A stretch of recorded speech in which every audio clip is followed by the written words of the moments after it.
ਅੰਮ੍ਰਿਤ ਬਾਣੀ ਮਿੱਠੀ ਧਾਰ, ਜਿਨ ਪੀਤੀ ਤਿਸ ਮੋਖ ਦੁਆਰ।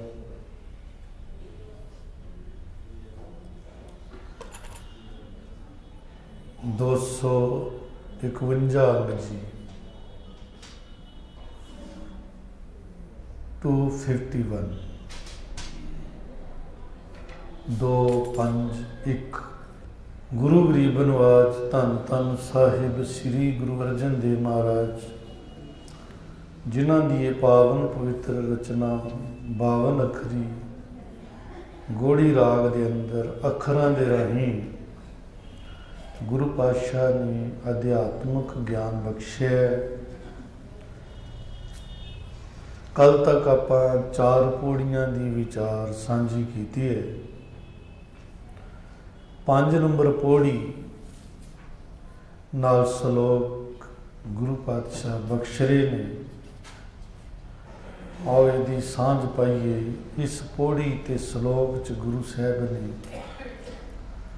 जो रहमतां कीतियां ने, आओ उहदी सांझ पांदे हां। पिछलियां पौड़ियां दी विचार विच पहला ओम अखर 2 पौड़ियां च उहदी व्याख्या कीती है।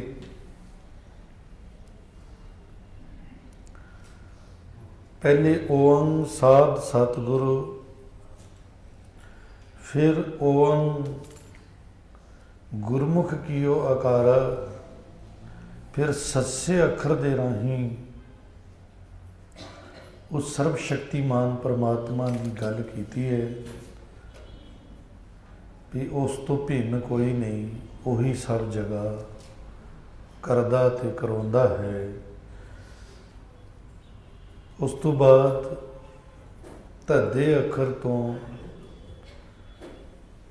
धूड़ हो जाना परमात्मा दे भगतां दी प्यारियां दी शरण जा जाना, शरण रूपी धूड़ ते उन्हां भगतां दी परमेश्वर नाल प्रीत। ये 4 पौड़ियां तक गुरु साहब ने बयान की है। अज की पौड़ी च एक गल जी बड़ी कमाल की दस रहे हैं, वो ये है कि परमात्मा की प्राप्ति वास्ते कईयां ने ज्ञान ते जोर दिता है कि ज्ञान होवे परमेश्वर की प्राप्ति हो जाती है, ज्ञान चाहिए। कईयां ने कहा ज्ञान की लोड़ नहीं, कोई खास तरह का लिबास, खास तरह का कोई पहरावा धारण करो, उस पहरावे दे विच रहिया मनुख नूं थोड़ा जिहा पहरावे की शर्म होंदी है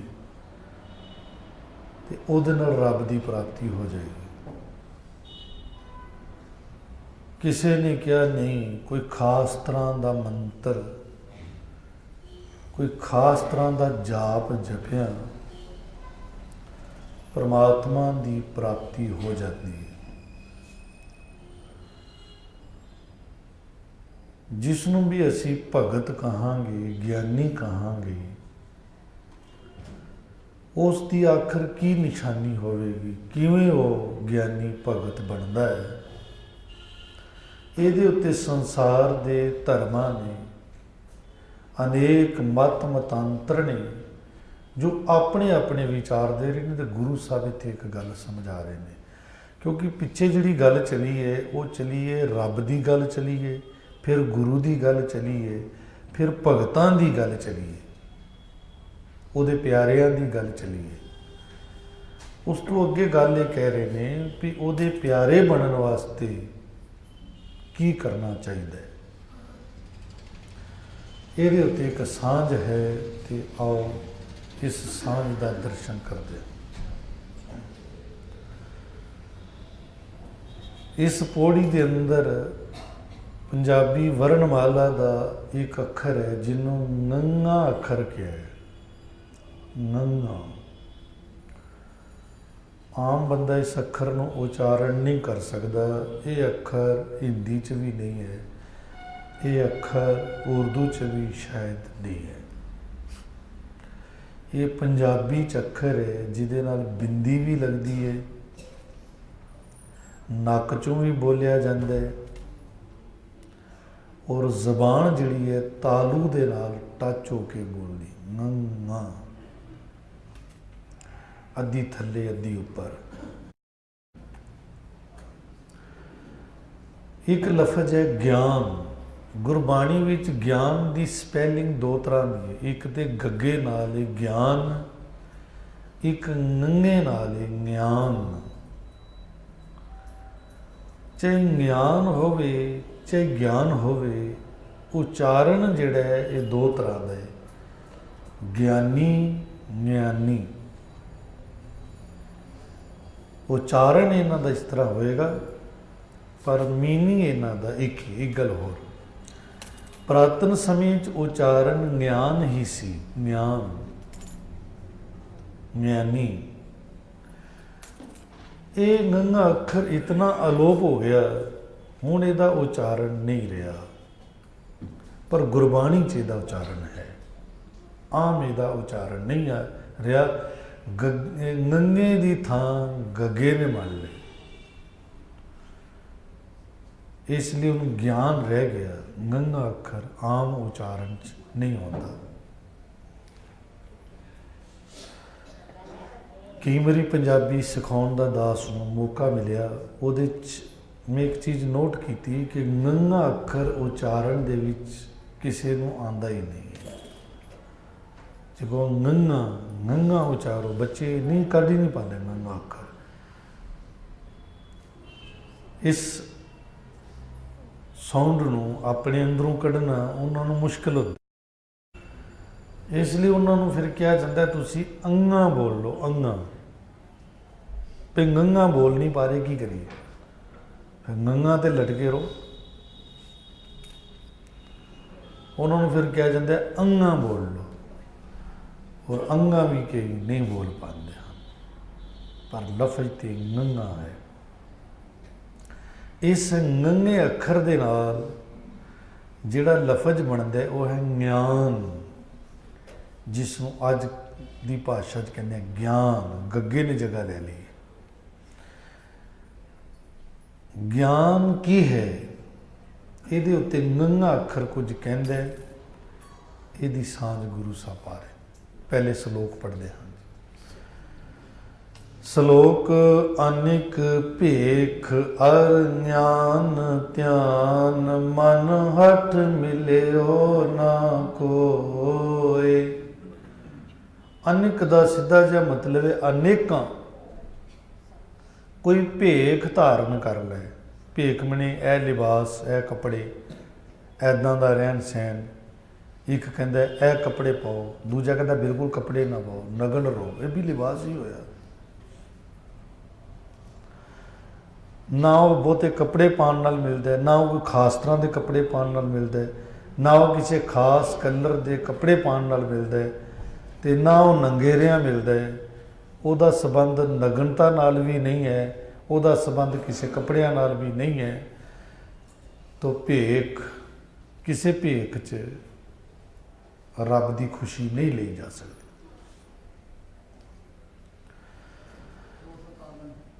अनेक भेख अर ज्ञान ध्यान। अगर कोई बहुत ज्ञान चर्चा करे, धर्म चर्चा, ज्ञान धर्म चर्चा कीतियां भी वो नहीं मिलता। जे कोई ध्यान मैंने समाधियां ध्यान लगाने, अगर इस तरह ध्यान भी लगावे समाधियां भी लगावे, वो नहीं मिलता। अनेक पहले ही कह बैठे ने। अगर मन हठ करे, मन हठ नाल भी रब नूं नहीं मिलिया जा सकता। मन हठ किने ना पायो, सब थके कर्म कमाए। मन हठ भेख कर भरम दे, दुख पाया दूजे पाए। मन हठ, मन हठ का मतलब होंदा है कि मेरा मन एक काम वास्ते नहीं कर रहा, तो मैं उसनों जबरन कर रहा, ये मन हट है। फिर नहीं करना चाहिए, मन दे नाल हट जिद नहीं करनी चाहिए। बेशक करे कोई, पर मन हट नाल वो मिलता नहीं। मन हट च नहीं परमात्मा की प्राप्ति नहीं होती। मन नूं बनाना पैंदा है। असीं कहांगे भी मन हठ, अगर मन नहीं मन रहा मान लो पाठ करन दा, ते फिर पाठ की ना करिए। इनू गल नूं समझना। मन हठ दा मतलब ये है कि मेरा मन तो किसी होर पासे है, जाना तो मैं किसी होर पासे चाहना, तो पाठ एवं मैं जबरदस्ती कर रहा तो मन मेरा किते होर जाना चाहता है। ये मन हट है। फिर की करना चाहिए? जिधर मन जाना चाहता है पहले इनू देखो ना किधर जाना चाहता है। जिधर जाना चाहता है उस काम को पूरा करो, पूरा करके फिर इधर आओ। क्यों ज्ञान तो हो गया भी यह काम करने, पर एक काम साड़ी एक जिम्मेवारी पई हुई है। वो जिम्मेवारी जिहड़ी है वो सानू नाम दे नाल जुड़न नहीं देगी, वो सानू बार बार उस पासे खिंचेगी। उस जिम्मेवारी को पूरा करके तो फिर आ जाओ। असीं कहांगे जिम्मेवारियां तो पूरियां होंदियां ही नहीं, असीं ये भी कह देंगे। जिम्मेवारियां एक होंदियां खा मखा दियां वधाइयां होईयां ने, वो तो होईयां खा मखा दियां। वो तो ज्ञान दे नाल पता चलदा कि ये तो बेकार है, ये तो मैं दूर कर सकदा। एक जैनुइन जिम्मेवारी है जिहड़ी रब वालों सानू ड्यूटी मिली है संसार की, उधर मन बार बार जा रहा। उस मसले को हल करके तो मन नूं फिर लगाओ, नहीं तो मन लगेगा नहीं। तो मन हट दे नाल भी वो नहीं मिलता है। मैं तेनों यही समझे। उंज मन हट दे कई अर्थ किए जाते हैं। गुरु साहब इत्थे बख्शिश कर रहे हैं। आओ यदि सांझ पाते हाँ। मन हट तो भावे भी लिया जाता है। मान लो भी इतों बंगला साहब जाना है, बंदे का मन नहीं कर रहा, वो नंगे पैर जा रहा, वह मन नहीं कर रहा, पर मन नूं मार के उन्हें नंगे पैर जाना शुरू कर दिता। इतों फतेहनगर जा रहा है, वह मन नहीं कर रहा कि मैं जुत्ती उतारा, ठंड है, पर फिर उन्होंने मजबूरन जुत्ती उतार के जाना पैंदा है, क्योंकि उन्हें मन्नत मान ली है कि मैं इन्ने दिन नंगे पैर आवांगा। पर नंगे पैर जाया ये भी मन हट है, मन दे उल्ट कर रहे, मन हट है। उन्हें करते लिया, कीता भी जा सकता, लोग करते भी नहीं, पर मन हटना रब नहीं मिलता। यह कह रहे हैं, यह कीतियां भी रब नहीं मिलता। मन दे उल्ट कीतियां, मन नूं मार के कोई काम कीतियां रब जी नहीं मिलते, परमेश्वर की प्राप्ति नहीं होती। मान लो कि मैनू भुख लगी है, चाह पीन का मन कर रहा, पर मैं कहना नहीं मैं तो सुच्चे मूँह पाठ करना है, तो मैं अपने मन नूं मार रहा। मारिया भी जा सकता, कई मारते भी नहीं। मैं पूरा अपना सुच्चे मूँह करके फिर चाह पियांगा। सुच्चे मूँह पाठ करते भी नहीं लोग, सुच्चे मूँह जिन्हों कहते हैं, मूँह तो कभी सुच्चा होता ही नहीं। वैसे वो कहते हैं भी ये सुच्चा मूँह है, जब तक कुछ खादा नहीं सुच्चा मूँह है। तो मैं तो पाठ सुच्चे मूँह करने, चाहे शरीर मंगे तो मंगे पिया, मैं नहीं देना इन्हूं कुछ। इस तरह कीतियां ये तो फायदा होंदा है कि बंदा नेम च पक्का हो जाता है, तो हो ठीक है, लेकिन ये मन हट भी रब नहीं मिलता।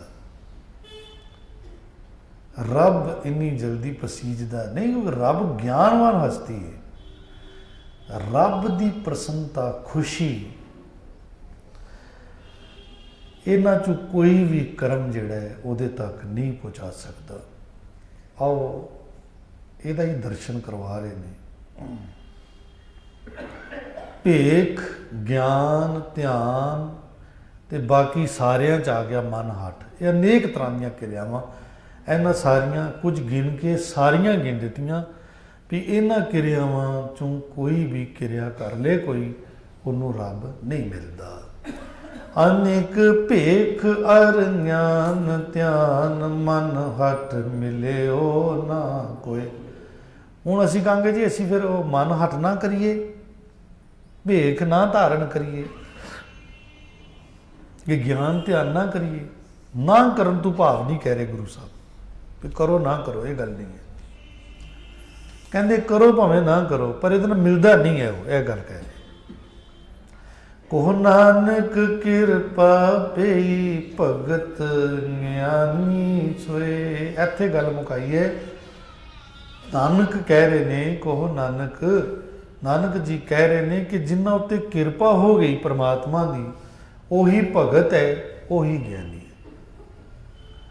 ਉਹਦੀ ਕਿਰਪਾ ਬਗੈਰ ਨਿਰੇ ਭੇਖ, ਨਿਰਾ ਗਿਆਨ ਧਿਆਨ, ਨਿਰਾ ਮਨ ਹੱਠ ਕਿਸੇ ਨੂੰ ਭਗਤ ਤੇ ਗਿਆਨੀ ਨਹੀਂ ਬਣਾਉਂਦਾ। ਹਾਂ, ਕਿਤਾਬ 'ਚ ਹੀ ਕੋਈ ਗਿਆਨੀ ਹੋਏਗਾ, ਹਾਂ ਕੋਈ ਦੁਨਿਆਵੀ ਤੌਰ ਤੇ ਭਗਤ ਵੀ ਹੋਏਗਾ, ਲੇਕਿਨ ਰੱਬ ਦਾ ਪਿਆਰਾ, ਰੱਬ ਦੇ ਗਿਆਨ ਰੱਖਣ ਵਾਲਾ ਉਹਦੀ ਕਿਰਪਾ ਬਗੈਰ ਨਹੀਂ ਹੋ ਸਕਦਾ।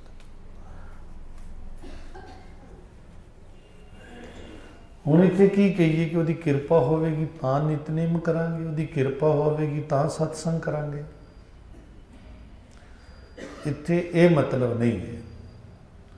ਗੁਰੂ ਸਾਹਿਬ ਇਹ ਕਹਿ ਰਹੇ ਨੇ ਪਾਠ ਸਿਮਰਨ ਕਰੋ, ਪਰ ਇਹਦੇ ਵਿੱਚ ਕਿਰਪਾ ਨੂੰ ਢੂੰਡੋ। ਕਿਰਪਾ ਦਾ ਦਰਸ਼ਨ ਕਰੋ ਭਈ ਇਹਨੂੰ ਭਾਗ ਤਾਂ ਲੱਗਣਗੇ ਉਹਦੀ ਕਿਰਪਾ ਹੋਏਗੀ, ਤੇ ਨਹੀਂ ਤੇ ਮੇਰੇ ਕਰਮ ਨਾਲ ਨਹੀਂ ਹੋਣਾ। ਪਰ ਮੈਨੂੰ ਆਪਣਾ ਕਰਮ ਕਰਨਾ ਹੈ, ਪਰ ਮੇਰਾ ਕਰਮ ਇਤਨਾ ਵੱਡਾ ਨਹੀਂ ਕਿ ਮੈਂ ਰੱਬ ਨੂੰ ਪਾ ਸਕਾਂ, ਪਰ ਮੈਨੂੰ ਕਰਮ ਕਰਦੇ ਚਲੇ ਜਾਣਾ ਹੈ।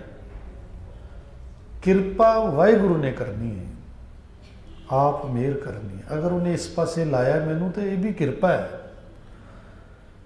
ਪਰ ਮੇਰੇ ਕੀਤੇ ਹੋਏ ਨੂੰ ਭਾਗ ਲੱਗ ਸਕੇ, ਮੇਰੀ ਘਾਲਣਾ ਉਹਦੇ ਘਰ 'ਚ ਪ੍ਰਵਾਨ ਹੋ ਸਕੇ, ਉਹਦੀ ਕਿਰਪਾ ਚਾਹੀਦੀ। ਦਾਸ ਇਹਨੂੰ ਇਸ ਤਰ੍ਹਾਂ ਖੋਲਦਾ ਹੁੰਦਾ ਕਿ ਜਿਵੇਂ ਇੱਕ ਕਿਸਾਨ ਹੈ, ਉਹ ਜ਼ਿਆਦਾ ਤੋਂ ਜ਼ਿਆਦਾ ਇੰਨਾ ਕਰ ਸਕਦਾ ਕਿ ਹਲ ਵਾਹ ਸਕਦਾ ਹੈ, ਜ਼ਮੀਨ ਨੂੰ ਪਾਣੀ ਦੇ ਸਕਦਾ ਹੈ, ਬੀਜ ਪਾ ਸਕਦਾ ਹੈ, ਬਸ ਇੰਨਾ ਹੀ ਕਰ ਸਕਦਾ ਹੈ। ਕਈ ਜਗ੍ਹਾ ਐਸੀਆਂ ਨੇ ਕਿਸਾਨ ਸਿਰਫ ਹਲ ਵਾਹ ਸਕਦਾ ਹੈ, ਪਾਣੀ ਉੱਥੇ ਪਹੁੰਚਦਾ ਹੀ ਨਹੀਂ, ਉਹ ਜ਼ਮੀਨ ਨਹਿਰੀ ਨਹੀਂ ਹੈ। ਐਸੀ ਜ਼ਮੀਨ ਵੀ ਹੈ ਜਿਹਨੂੰ ਕਿ ਪਾਣੀ ਨਹੀਂ ਮਿਲਦਾ। ਉੱਥੇ ਕਿਸਾਨ ਕੀ ਕਰ ਸਕਦਾ ਹੈ ਜਿੱਥੇ ਪਾਣੀ ਦਾ ਸਿਸਟਮ ਹੀ ਨਹੀਂ ਹੈ? ਕਿਸਾਨ ਵੱਧ ਤੋਂ ਵੱਧ ਇੰਨਾ ਹੀ ਕਰ ਸਕਦਾ ਕਿ ਹਲ ਵਾਹ ਸਕਦਾ ਹੈ, ਸਮੇਂ ਦੇ ਨਾਲ ਬੀਜ ਪਾ ਸਕਦਾ ਹੈ। ਜਦ ਕਿ ਹਲ ਵੀ ਉਹ ਤਾਂ ਹੀ ਵਾਹ ਸਕਦਾ ਹੈ ਅਗਰ ਉਹ ਤੰਦਰੁਸਤ ਹੋਏਗਾ, ਉਹਦੇ ਕੋਲ ਬੈਲ ਹੋਣਗੇ, ਉਹਦੇ ਕੋਲ ਟਰੈਕਟਰ ਹੋਏਗਾ, ਉਹਨੂੰ ਹਲ ਵਾਹਣ ਦਾ ਪੂਰਾ ਇੰਤਜ਼ਾਮ ਹੋਏਗਾ, ਤਾਂ ਹੀ ਵਾਹੇਗਾ ਨਾ। ਇਹ ਵੀ ਮੈਂ ਉਹਦੀ ਕਿਰਪਾ ਕਹਿਣਾ, ਉਸ ਦੀ ਕਿਰਪਾ ਹੈ। ਅਗਰ ਇੰਨਾ ਵੀ ਉਹ ਕਰ ਰਿਹਾ ਤਾਂ ਉਹਦੀ ਕਿਰਪਾ ਹੈ, ਬੀਜ ਵੀ ਉਹਨੂੰ ਮਿਲੇਗਾ ਤੇ ਪਾਏਗਾ। ਅਗਰ ਉਹ ਬਿਮਾਰ ਪੈ ਗਿਆ, ਸਰੀਰ ਨੇ ਇਜਾਜ਼ਤ ਨਾ ਦਿੱਤੀ, ਕਿਸੇ ਕੋਲ ਕਰਵਾਏਗਾ, ਕਿਸੇ ਨੇ ਨਾ ਕੀਤਾ, ਫਿਰ ਵੀ ਕਿਵੇਂ ਹੋਏਗਾ? ਇਹ ਵੀ ਕਿਰਪਾ ਹੈ। ਇਹ ਕਿਰਪਾ ਪਹਿਲੀ ਕਿਰਪਾ ਹੈ ਕਿ ਉਹ ਹਲ ਵਾਹ ਸਕਦਾ ਹੈ, ਜ਼ਮੀਨ ਨੂੰ ਸਵਾਰ ਸਕਦਾ ਹੈ, ਬੀਜ ਪਾ ਸਕਦਾ ਹੈ। ਪਰ ਮੀਂਹ ਜਿਹੜਾ ਹੈ ਉਹ ਰੱਬ ਪਵਾ ਸਕਦਾ ਹੈ, ਮੀਂਹ ਕਿਸਾਨ ਨਹੀਂ ਪਾ ਸਕਦਾ। ਹਾਂ, ਕਿਸਾਨ ਅਰਦਾਸ ਕਰ ਸਕਦਾ ਹੈ ਕਿ ਹੇ ਪ੍ਰਮਾਤਮਾ ਮੈਂ ਹਲ ਵਾਹੀ ਹੈ, ਹੇ ਪ੍ਰਮਾਤਮਾ ਮੈਂ ਬੀਜ ਪਾਇਆ ਹੈ, ਇਸ ਬੀਜ ਨੂੰ ਭਾਗ ਲਾ ਦੀ, ਕਿਰਪਾ ਕਰ ਮੀਂਹ ਪਾ ਦੇ। ਮੀਂਹ ਰੱਬ ਨੇ ਪਾਣਾ। ਕਿਸਾਨ ਇਹ ਅਰਦਾਸ ਕਰ ਸਕਦਾ ਕਿ ਮੈਂ ਜਿਹੜਾ ਬੀਜ ਪਾਇਆ ਇਹਨੂੰ ਉਗਾ ਦੇਈਂ, ਰੱਬ ਉਗਾ ਸਕਦਾ। ये सिर्फ बीज के उहदे ते पहरा दे सकता है। इहदा काम है सिर्फ पहरा देना, बाकी काम जिहड़ा रब दे। असल 'च सानू अपना काम भी नहीं पता हुंदा। असी सोचते हैं कि असी कर्म किया तो सानू फल मिल जाए, फल तो रब देंदा।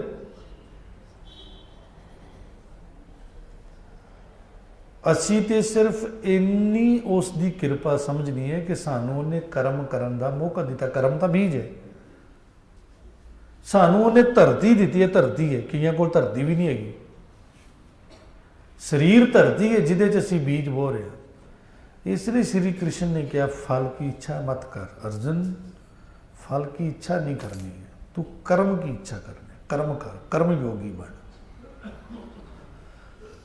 फल जिहड़ा है वो रब देगा। गुरु अर्जन देव जी ने भी कहा काहू फल की इच्छा नहीं बांझ है। रब दा प्यारा किसी फल की इच्छा नहीं करता, वो अपने कर्म नूं करता चला जाता है। तो मैं सारे कर्म नूं ये समझना कि इंसानी फर्ज सिर्फ इन्ना है कि एक चीज़ ते पहरा दे सकता है। पहरा दो रूप च होंदा है। पहला तो पहरा है कि बीज बोण दा, कर्म करन दा। कर्म करना बीज है ना, कर्म करन दा पहरा। उस तो बाद कर्म करके रब ने उन्होंने भाग लाता। भाग रब ने लाया। बीज किसान कोलों रब ने पवाया, पर उगाया नहीं, उगाया रब ने। एक गल होर ये भी हो सकता अध भी चुग्या, उपरों मीह पै गया, गड़े पै गए ने, बर्बाद हो गया। की कर लेगा किसान? कुछ नहीं कर सकता। असी कोई कर्म किया, कोई बिजनेस शुरू किया, की पता बिच ठप हो जाए, फिर की कर लेंगे। हाँ, सानू उन्हें मेहर की कि सानू एक कर्म कराया, असी बिजनेस शुरू किया, पर बिजनेस नूं पूरा भाग लग सके, पूरा तोड़ निभ सके, लास्ट तक उसकी कमाई घर तक जब तक नहीं आती तब तक साढ़े हथ कुछ नहीं है। घर भी आ जाए तो भी उसकी रखवाली करनी है। जिथे काम शुरू किया तो पूरी रखवाली करनी पैंदी, तां गल बनती। एक अर्ज होर करन जी, किसी भी काम नूं शुरू करना होवे असी पहला अरदास करते हैं। सिख नूं हुक्म है कोई भी काम करना है, कीता लोड़ीए काम, तू कोई काम करना लोड़ दे चाहने, कीता लोड़ीए काम सो हर पै आखी। हरी नूं कह भी कारज दे सवार सतगुर सच साखी है। कोई भी काम करना है तो पहले अरदास होनी है, पर अरदास करके असी फिर भुल जाते हैं। सानू विचकार भी अरदास करते रहना चाहिए जब तक वो काम सिरे नहीं चढ़िया। तो जिसलिए काम सिरे चढ़ जाए फिर लास्ट में फिर अरदास करो, शुक्राना तेरा कि ये काम पूरा हो गया। एक पुरुष ने कहा जी मैं भाई साहब अरदास करवाई सी तो काम पूरा नहीं होया।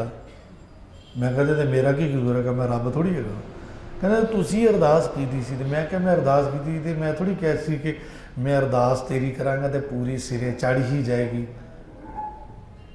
कहने ने सिरे तो चढ़नी चाहिए। मैं क्या मैनू की पता तेरी की भावना भी, तू किस भावना नाल खड़ा है। मैं थोड़ी अरदास कर रहा भी यह बंदा जी अरदास करवा रहे तो यदा काम कर देना, मैं थोड़ी कह रहा। मैं तो कह रहा कि यह बंदा अरदास करवा रहा है, यह जो बंदा अरदास करवा रहा है यदि तुम सुन लो भी ये ठीक कह रहा है तो कर देना। मैं ये कह रहा, मैं थोड़ी कह रहा कि यह बंदा कह रहा कि मैं मुझे दलाल बन के कह रहा यदि पूरी कर देना। मैं तो कह रहा कि बंदा महाराज आया थोड़े को अरदास करवा रहे हो, तुम सुन लो कि ठीक कह रहे थे कर देना, क्योंकि मैं तेनों जानता नहीं। हाँ जिसनों जानता होवांगा वो बारे कुछ बेनती की भी जा सकती कि महाराज कर दो कृपा, तुहाडा ही है। वो बारे तो थोड़ा खड़े होकर क्या भी जा सकता है, पर अपने वालों थोड़ा मैं पूरा कहूँगा तो मैं गुनाहगार बनागा ना। फिर जिसनों थोड़ा जानता होवांगा, जिसकी कोई समझ होएगी वो बारे बेनती की भी जा सकती। तो फिर दास ने उन्होंने कहा जी तुम अरदास कराई, फिर बिच अरदास नहीं की, तुम विच भी तो अरदास करते रहना सी कि काम सिरे चढ़ जाए। कहता बिच भी करी दी है, तो मैं करनी तो चाहिए है। फिर जो काम हो जाए फिर लास्ट में शुकराना भी करना चाहिए। फिर काम कभी भी वो रुकावट नहीं आएगी, कोई भी काम है। गुरु मेहर करे सानू दुनियावी भी ते अध्यात्मक भी दोए पासे चलना है। दोवें पासियां नू बरकरार रखना है। संसार दे विच कुछ बंदे सिर्फ दुनियावी ने, अध्यात्मक नहीं ने, कुछ सिर्फ अध्यात्मक ने, दुनियावी नहीं ने। अध्यात्मिक ते दुनिया दा जोड़ करके चलना है, इन्हां दा बैलेंस बना के चलीए। गुरु मेहर कर रहे ने, कहंदे जिस उत्ते किरपा है, तो इत्थे गल है कि किरपा नूं नाल लैके चलना है। कोई भी काम प्रारंभ होंदा है तो उसकी किरपा शुरू होंदी है, तां होंदा है। उस तो बाद जिसले होना शुरू हो जाता, उन्होंने भाग लगने शुरू हो जाते हैं, तो उदों किरपा है, उदों भी शुकराना करो, वो कर रहे तां हो रहा ना। जिसले वो पूरा सानू मिल जाए, साढ़े हाथ च आ जाए, फिर उसकी फिर संभाल है। तो मैं अर्ज कर रहा सी, पहरा दो तरह का है। पहले तो बंदे पल्ले कुछ नहीं है, तो हुण बंदे ने पहरा देना वे, अजे कुछ नहीं है पल्ले, अजे सिर्फ बीज पाया वे, तो हाथ पल्ले कुछ नहीं है, सगों पल्लियों खर्च रहा वे, पल्लियों मेहनत लग रही है, अजे पल्ले कुछ नहीं आया, पर पहरा देना। पहरा नहीं देगा नुकसान हो जाएगा। तो पहरा अदों तक देना जदों तक वो चीज़ हाथ च नहीं आती, वह नफा प्रोफिट हाथ च नहीं आता, चाहे दुनियावी है चाहे अध्यात्मक है, दोवें। तो जिसले वो कर्म जिहड़ा असीं कीता है वो उगना शुरू हो गया है, उन्होंने फल लगने शुरू हो गए ने, अदों भी शुक्र है, शुकराने। जदों हाथ पल्ले पै जाए अदों भी शुकराने, भाव के पहरा है, पहरा देना, बस साडा काम बस पहरा ही देना है। इस तो इलावा असीं कुछ नहीं कर सकते। श्री कृष्ण ने इसे पहरे नूं कहा कि तू फल की इच्छा मत कर, फल भगवान के हाथ है, तेरे हाथ सिर्फ कर्म है, तू कर्म करता चल, कर्म योगी बन। तो गुरु साहब इनू कह रहे तू रहत दे, पहरा दे, रहत च रह। वो कह रहे तू कर्म कर, गुरु साहब कह रहे तू रहत च रह। इक्को ही गल है, पहरा देन दा कर्म करदा चल, बाकी काम वाहिगुरू आप करेगा, उसकी किरपा। तो इत्थे यह गल कही है, इत्थे ये नहीं कह सकते कि वो करेगा तो फिर मैं करांगा, मेरा तो कोई फर्ज ही नहीं है, मैं पहरा नहीं देना, ऐसा नहीं है। इत्थे कि किरपा वो करेगा, पहरा तू दे, उसदी इंतजार कर, नाम जप, उसदी इंतजार कर। एक बाबा रविदास जी का पावन बचन है, पढ़ के आप पौड़ी वाल चलते हैं। कहते बहुत जन्म विछरे थे माधो, ये जन्म तुम्हारे लेखे। अगे कहते ने कह रविदास आस लग जीवों, आस ला के हुण मैं जी रहा। की आस है भी तेरा दर्शन हो जाए, मैंने बहुत चिर हो गया तेरा दर्शन नहीं होया। कह रविदास आस लग जीवों, चिर पिओ दर्शन देखे। आस का की मतलब है? उम्मीद, उम्मीद तू की भाव, इंतजार।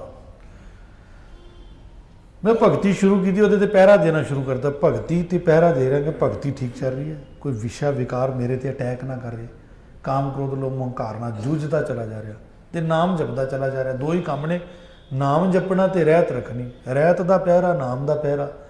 तो नाम तो रहत का पहरा दे के, तो तीजा काम ही हो रहा कि मैं आस कर रहा, इंतजार कर रहा भी यह जोड़ा मैं काम कर रहा ये मैं सफल हो सका। सफल की है? सफलता की है?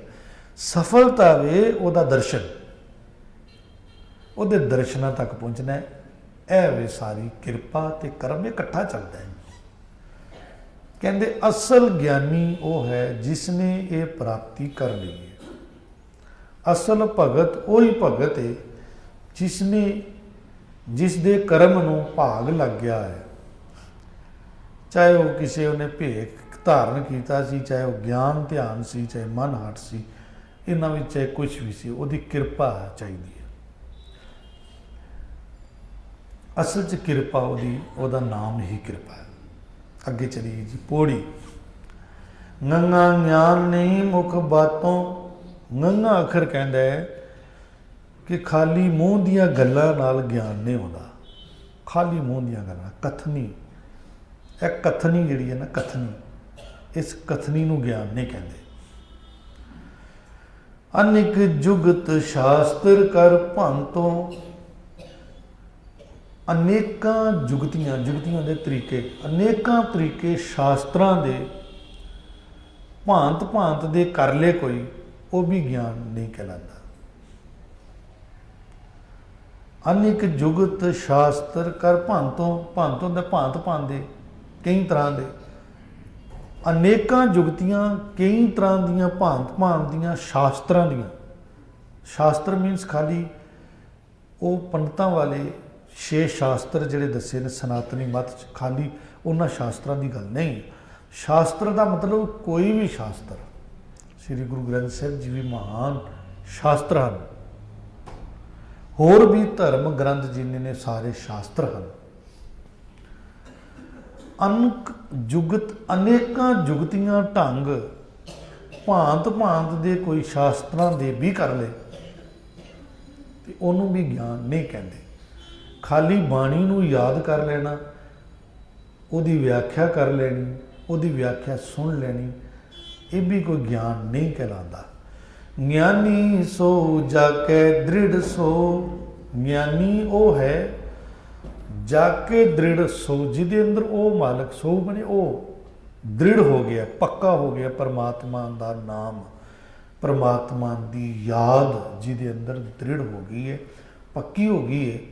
ਕਹਿੰਦੇ ਇੱਕ ਤੇ ਗਿਆਨੀ ਉਹ ਹੈ। ਕਹਿਤ ਸੁਣਤ ਕਛ ਜੋਗ ਨਾ ਹੋ, ਕਹਿਣ ਨਾਲ ਤੇ ਸੁਣਨ ਨਾਲ, ਇੱਕ ਕਹਿਣ ਵਾਲਾ ਤੇ ਇੱਕ ਸੁਣਨ ਵਾਲਾ, ਦੋ ਹੀ ਤੇ ਹੁੰਦੇ ਨੇ। ਕਹਿੰਦੇ ਕਹਿਣ ਨਾਲ ਤੇ ਸੁਣਨ ਨਾਲ ਕੁਛ ਵੀ ਜੋਗ ਨਾ ਹੋ, ਜੋਗ ਮਨੇ ਜੁੜਨਾ, ਜੁੜਨਾ ਨਹੀਂ ਹੋ ਸਕਦਾ। ਗਿਆਨੀ ਰਹਿਤ ਆਗਿਆ ਦ੍ਰਿੜ ਜਾ ਕੇ, ਗਿਆਨੀ ਗਿਆਨਵਾਨ ਪਰਮਾਤਮਾ ਦੀ ਜਾਣ ਪਹਿਚਾਣ ਵਾਲਾ ਜਿਹੜਾ ਆਗਿਆ 'ਚ ਰਹਿੰਦਾ, ਰਹਿਤ ਮਨੇ ਰਹਿੰਦਾ, ਆਗਿਆ 'ਚ ਰਹਿੰਦਾ ਔਰ ਦ੍ਰਿੜ ਜਾ ਕੇ, ਜਿਹਦੇ ਅੰਦਰ ਦ੍ਰਿੜ ਹੋ ਗਈ ਹੈ ਪਰਮਾਤਮਾ ਦੀ ਆਗਿਆ 'ਚ ਰਹਿਣਾ, ਜਿਹਨੇ ਦ੍ਰਿੜ ਕਰ ਲਿਆ। ਦ੍ਰਿੜ ਮਨੇ ਪੱਕਾ ਕਰ ਲਿਆ, ਪੱਕਾ। ਜਿਸ ਤਰ੍ਹਾਂ ਇੱਕ ਬੱਚਾ ਮਾਂ ਬਾਪ ਦੀ ਆਗਿਆ 'ਚ ਹੈ, ਇੱਕ ਬੱਚਾ ਮਾਂ ਬਾਪ ਦੀ ਆਗਿਆ 'ਚ ਨਹੀਂ ਹੈ, ਬੱਚੇ ਤੇ ਦੋਏ ਹੈਗੇ, ਇੱਕ ਆਗਿਆ ਮੰਨਦਾ, ਇੱਕ ਨਹੀਂ ਮੰਨਦਾ। ਇਸੇ ਤਰ੍ਹਾਂ ਪਰਮਾਤਮਾ ਦੀ ਆਗਿਆ ਹੈ। ਪਹਿਲਾਂ ਤਾਂ ਪਤਾ ਹੀ ਨਹੀਂ ਚੱਲਦਾ ਪਰਮਾਤਮਾ ਦੀ ਆਗਿਆ ਕੀ ਹੈ, ਸਮਝ ਹੀ ਨਹੀਂ ਹੈਗੀ। ਇਹੀ ਤੇ ਸਮਝਣੇ ਕਿ ਉਹਦੀ ਆਗਿਆ ਕੀ ਹੈ। ਸੰਸਾਰ ਦੇ ਸਾਰੇ ਜੀ ਪਰਮਾਤਮਾ ਦੇ ਬੱਚੇ ਨੇ, ਇੱਕ ਉਹ ਨੇ ਜਿਹੜੇ ਉਹਦੀ ਆਗਿਆ 'ਚ ਨੇ, ਇੱਕ ਉਹ ਨੇ ਜਿਹੜੀ ਉਹਦੀ ਆਗਿਆ 'ਚ ਨਹੀਂ ਨੇ, ਦੋ ਹੀ ਤੇ ਹੈਗੇ ਨੇ। ਜਿਹੜੇ ਉਹਦੀ ਆਗਿਆ 'ਚ ਨੇ ਉਹੀ ਸੰਤ ਭਗਤ ਨੇ, ਇਹ ਕਹਿ ਰਹੇ ਨੇ। ਜਿਹੜੇ ਉਹਦੀ ਆਗਿਆ 'ਚ ਨਹੀਂ ਉਹ ਸੰਤ ਭਗਤ ਨਹੀਂ। ਪਰ ਕੌਣ ਹੈ ਆਗਿਆ 'ਚ, ਕੌਣ ਨਹੀਂ ਆਗਿਆ 'ਚ, ਇਹ ਕਿਵੇਂ ਪਤਾ ਚੱਲੇ ਜੀ? ਬਸ ਇਹ ਹੀ ਹੈ ਸਿੱਖੀ, ਇਹ ਹੀ ਦੱਸ ਰਹੇ, ਅੱਗੇ ਦੱਸਦੇ ਨੇ ਕੌਣ ਹੈ ਆਗਿਆ 'ਚ, ਉਹਦੀ ਆਗਿਆ ਕੀ, ਕਿਵੇਂ ਸਮਝ ਆਉਂਦੀ ਹੈ। ਕਹਿੰਦੇ ਪਹਿਲੀ ਗੱਲ ਹੈ ਕਿ ਗਿਆਨੀ ਰਹਿਤ ਆਗਿਆ ਦ੍ਰਿੜ ਜਾ ਕੇ। ਗਿਆਨੀ ਉਹ ਹੈ ਜਿਹੜਾ ਆਗਿਆ ਦੇ ਵਿੱਚ ਰਹਿੰਦਾ ਹੋਇਆ ਇਹਨੂੰ ਦ੍ਰਿੜ ਕਰ ਲੈਂਦਾ, ਪੱਕਾ ਕਰ ਲੈਂਦਾ ਕਿ ਮੈਂ ਉਹਦੀ ਆਗਿਆ 'ਚ ਰਹਿਣਾ, ਮੈਂ ਉਹਦੀ ਆਗਿਆ 'ਚੋਂ ਬਾਹਰ ਨਹੀਂ ਜਾਣਾ। ਪਰ ਪਤਾ ਕਿੰਝ ਚੱਲੇ ਕਿ ਮੈਂ ਉਹਦੀ ਆਗਿਆ 'ਚ ਹਾਂ ਜਾਂ ਮੈਂ ਉਹਦੀ ਆਗਿਆ 'ਚ ਨਹੀਂ ਹਾਂ? ਉੱਥੇ ਅਗਲੀ ਲਾਈਨ 'ਚ ਦੱਸਦੇ ਨੇ, ਕਹਿੰਦੇ ਆਗਿਆ ਵਾਲਾ ਉਹਦੀ ਨਿਸ਼ਾਨੀ ਇਹ ਹੁੰਦੀ ਹੈ, ਉਸ ਨਸੀਤ ਸਮਸਰ ਸਭ ਤਾਕੈ। ਉਸ ਨਸੀਤ ਜਿਹਦੇ ਲਈ ਬਰਾਬਰ ਹੈ, ਇਹ ਬ੍ਰਿਜ ਭਾਸ਼ਾ ਹੈ। ਸਮਸਰ ਬਣੇ ਬਰਾਬਰ, ਸਭ ਤਾਕੈ ਸਾਰੀ, ਉਸ ਨਸੀਤ ਗਰਮੀ ਸਰਦੀ ਜਿਹਦੇ ਲਈ ਬਰਾਬਰ ਹੈ, ਉਹਦੀ ਆਗਿਆ 'ਚ। ਇਹ ਬਹੁਤ ਵੱਡੀ ਗੱਲ ਹੈ। ਜਿਹਦੇ ਲਈ ਸੁੱਖ ਦੁੱਖ ਬਰਾਬਰ ਹੈ, ਜਿਹਨੂੰ ਸੁੱਖ ਦੇ ਦਿਓ ਤਾਂ ਕੁਝ ਨਹੀਂ, ਦੁੱਖ ਦੇ ਦਿਓ ਤਾਂ ਕੁਝ ਨਹੀਂ। ਸਰੀਰਕ ਦੁੱਖ ਮੈਂ ਕਹਿ ਰਿਹਾ, ਸਰੀਰਕ ਸੁੱਖ, ਸਰੀਰਕ ਦੁੱਖ, ਸਰੀਰਕ ਉਸਤਤੀ, ਸਰੀਰਕ ਨਿੰਦਿਆ, ਇਹਨੂੰ ਦੋ ਲਫ਼ਜ਼ਾਂ 'ਚ ਕੀਤਾ ਹੈ, ਸਰਦੀ ਗਰਮੀ। ਜਦੋਂ ਗਰਮੀ ਹੁੰਦੀ ਹੈ ਦੇਖੋ ਬੰਦੇ ਕਿੰਨੇ ਘਬਰਾ ਜਾਂਦੇ ਨੇ, ਇਹ ਗਰਮੀ ਚੰਗੀ ਨਹੀਂ, ਸਰਦੀ ਬਹੁਤ ਚੰਗੀ ਹੈ। ਲੋਕੀ ਕਹਿੰਦੇ सर्दी बहुत चंगी है, बंदा आराम नाल सो जाता है, कुछ खा पी भी सकता है, गर्मी च ना सो सकता है, सोईए तो मच्छर कटते हैं, खाइए तो हजम कुछ नहीं होता, स्वाद नहीं आता। सर्दी होनी चाहिए, बंदा खा पी सकता है। तो जो सर्दी होती है अदू बंदा कहता सर्दी बड़ी भैड़ी है, यह तो गर्मी चंगी होती है, बंदा जिधर मर्जी जाए, जिथे मर्जी सो जाए। सर्दी भी तो रजाई च ही सोना पैंदा है। लो सर्दी आती है तो गर्मी की निंदा, सर्दी की निंदा करता, गर्मी आती गर्मी की निंदा करता, मीह पै जाए फिर मीह की निंदा करता, बड़ा यार मौसम खराब हो गया यार, गिले हो जाने, कपड़े गिले हो जाते हैं, संगत च नहीं आ सकते। लो जी मीह चंगा नहीं होता, तो जो मीह ना पवे फिर भी निंदा। दुनियावी तौर पर भी यही है, शरीरक तल पर जी सर्दी करनी उत्थे भी यही कहते पे ने।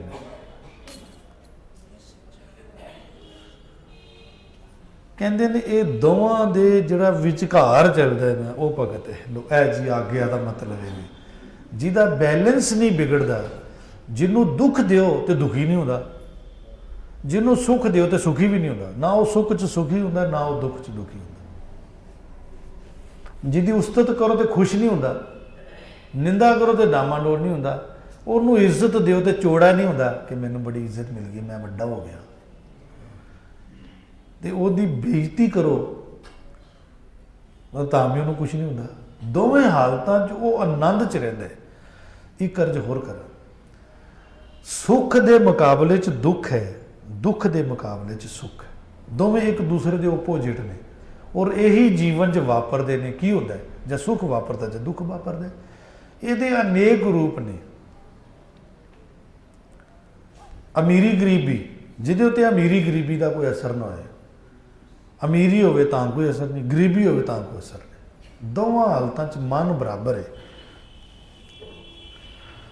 ये बंदा उहदी आग्या च हैगा, इहनूं कहंदे ने, इहनूं उसन सीत समसर सब तक है। ज्ञानी तत् गुरमुख विचारी, दो अरफी गल कर दी महाराज ने, हुण अपने जीवन ते देख लीए आग्या च है कि नहीं है, किन्ने कर है तो ठीक है, नहीं है तो फिर हो जाना है। साहब कहते ज्ञानी ज्ञानवान वो है जिहड़ा तत् तत् तत्ते थले औंकड़े रब, रब ही सब का तत् है ना।